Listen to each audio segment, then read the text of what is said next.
saw Namdi and his wife. He looked older, but his arrogance remained. The bride, their daughter, was beautiful and kind. She thanked me for the food, and I smiled, knowing that she had no idea that her father had abandoned me and our son. As the evening progressed, Namdi approached me. "Vivian," he said, his voice uncertain. "Is that you?" I looked up, smiled calmly, and said, "Long time." He seemed taken aback by my composure. "I didn't expect you to do so well," he said. I laughed lightly.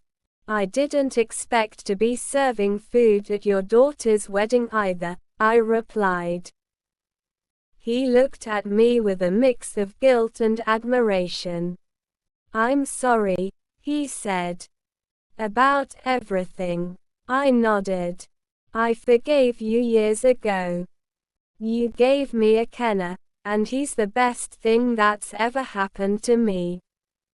He paused, then asked, "Can I see him?" I looked him dead in the eye and said, "He's not a trophy to be displayed after 12 years. He's a successful young man, and he's doing just fine without you."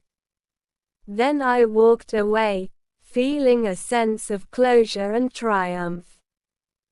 I had built a life, raised a wonderful son, and proved to myself that I was capable of overcoming any obstacle.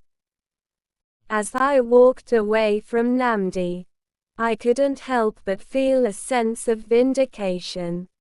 I had spent years rebuilding my life, focusing on my catering business, and raising Akenna to be a kind and compassionate person.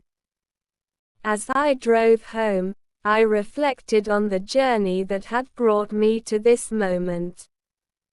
My thoughts drifted back to the early days, when I had struggled to make ends meet.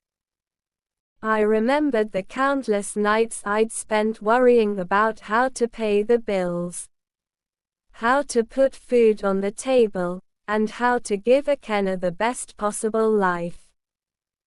But I also remembered the small victories, the moments of joy that had sustained me through the darkest times. When I arrived home, Akenna was waiting for me, eager to hear about the wedding.